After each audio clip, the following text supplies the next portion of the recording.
Hi everyone, welcome or welcome back to my YouTube channel. If you guys are new to my channel, then I'm Mrs. Subha. So guys, आज चाहिँ video के हुन्छ भने चाहिँ मैले केलसाङलाई खाना यहीँ खाऊ भनेर यता बोलाइरहेको छु गाइस.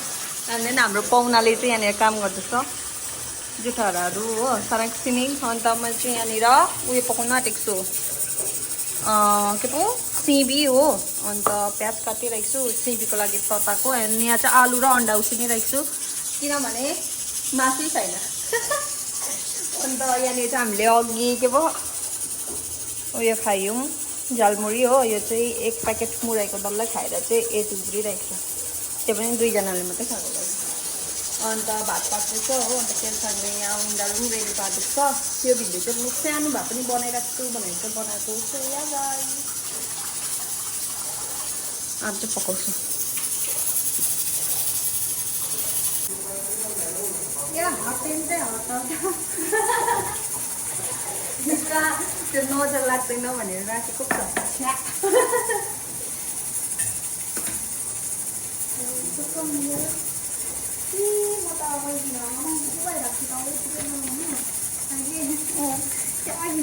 अर्को भेज हेरिदिन्छ अहिले.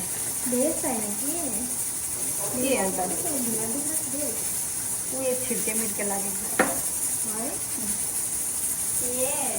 भेज पनि देऊ उयो पनि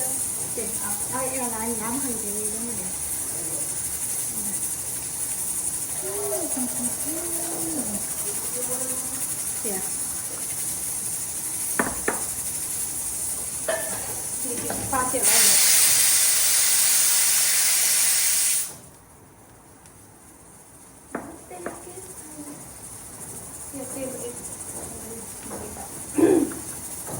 So guys, अब चाहिँ म स्टार्ट गरेको खाना बनाउनुको लागि. अन्त हामी अब रिल्स पनि बनाउन आँटेको छ. त्यो बाजेको होला गाइस के अरे. ल गाइस पकाइहाल्छु न म.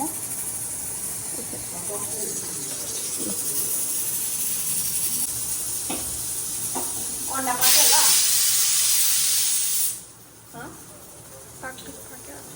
कति 2 सिटी भइसक्यो है. आलु पनि त पाक्यो होला. निभाइदियो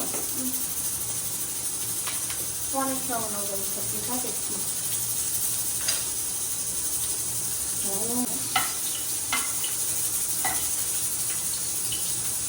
गर्दैछ गाइस. यो चाहिँ मैले त्यही गरेको होइन कि केलसाङले पकाउन आउँदैन भनेर सिकाइदिएको है. हर्दी चाहिँ त्यसरी हाल्नुपर्छ छुरीको टुप्पोले. यसरी नै हाल्नुहोस् तपाईँहरू पनि. डल्लै हालिदिन्छु ल. त्यो त पहिला त 5 रुपियाँ प्याकेट मात्रै हुन्छ त है. 10 रुपियाँ भइहाल्छ.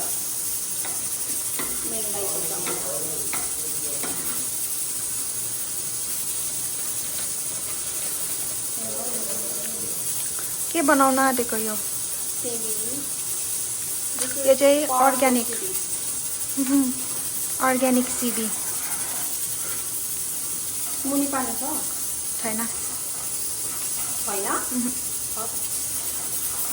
टिपेर हाल्नुपर्छ. खाना बनाएको अरे यसरी सिकाउनु पर्छ है. उसले खनाउनु आँटेको थियो अहिले डल्लै. यसरी धुँदिन नि त. यस्तो पानीहरू हुँदैन नि त गाइस. मैले धुँदा दुईजना पकाउँदा बाजी गयो.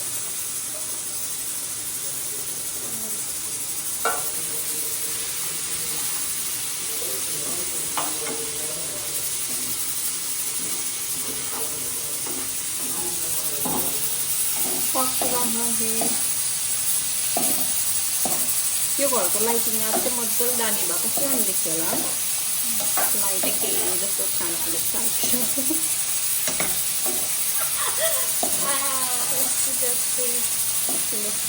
भयो. सानो सानो बनाएर पकाउनु पर्छ.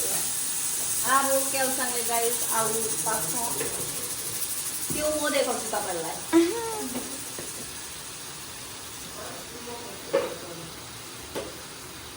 अर्को गाइस अब चाहिँ उसले अन्डा उयो गर्नु आँटेको छ कि हेर्नु कस्तो डरलाग्दो आगो बल्नु आँटिसक्यो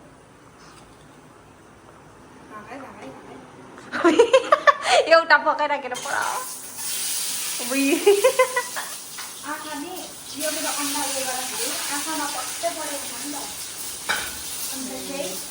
के यत्रो धुवा उडा गरे भनिदिनुहोस् त ma'am This is kachi ghani. That's why we have to धुआं उड़ाई पहला पूरा धुआं नहीं उड़ाई तो गनाई सब्जी रिफाइन तेलमा चाहिँ you don't have to धुआं उड़ाई रिफाइन तेलमा अलिकति उयो हुँदा पनि you can cook यो तेलको नाम हो त्यो चाहिँ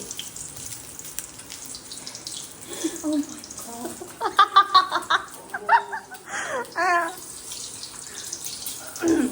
अन्त गाइस यहाँ चाहिँ सिबी पाक्दैछ हो अन्त एकैतालमा तीनटा मैले अन्डा पल्टाइदिएँ अब त्यसमा आलुदम र उयो चाहिँ सँगै पकाउँछु गाइस अन्त मेरो नुनको चिया पनि रेडी भएको छ यसमा त नुन अझै खराब भएछ नुन र चिनी ज्यादा खानु हुँदैन गाइस उसले चिनी चाहिँ कम्ती नै खान्छ कि नुन अलिक ज्यादा खान्छ एकमा एक त वो होना ही चाहिए गाइस यहाँ चाहिँ आलु उसले तास्यो हो अन्त मैले चाहिँ मजाले काटेँ अब त्यो निकालेर चाहिँ केमा राख्छु त्यसमा गनाउँदैन ल तर मलाई पुरा डर लाग्छ यो तेल छिटिन्छ भनेर सब्जी पनि चलाउँ त वाउ नुन चाहिँ कडा भयो भने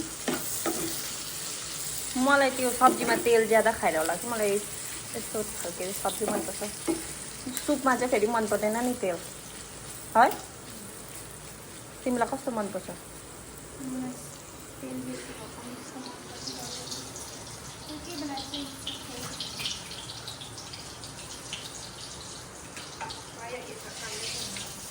मैले भनेको थिएँ नुन कडा हुन्छ होइन सो गाइस यहाँनिर चाहिँ आलुदम पाक्दैछ हो यो चाहिँ केलसाङले बनाएको अन्त अब चाहिँ हामी खानु आँटेको छ आइसक्रिम फ्रिजमा हेऱ्यो भने त केही पनि छैन हो आइसक्रिम खै कहाँ हाल्यो मैले आइसक्रिम खानु आँटेको तपाईँ खान्छ दादा आइसक्रिम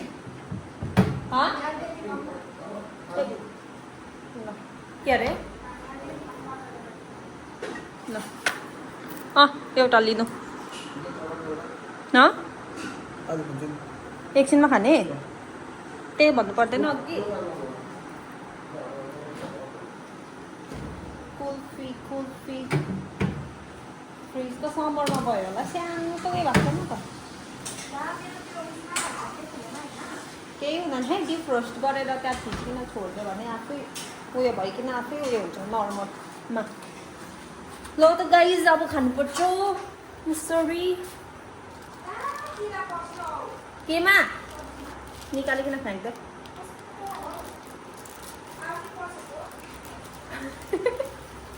अन्त तिमीले त कहाँ हाल्छौ त नि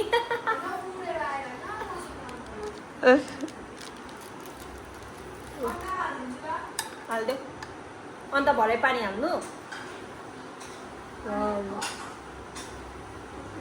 ग्रेभीवाला खानु कि त्यस्तैवाला खानु भनेको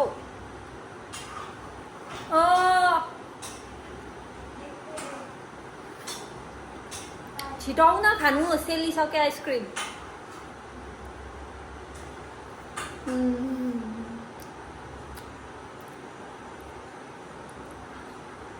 वाउ मिठो रहेछ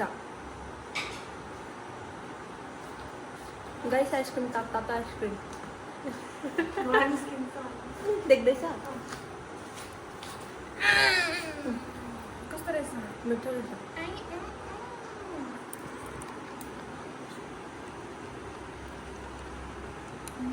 त्यो त कुल्फीवाला होइन त कुल्फीकै हो कि तर यो अर्को खालके जेली खालकेमा रहेछ है भाइ ऊपर बसेको गाइस ल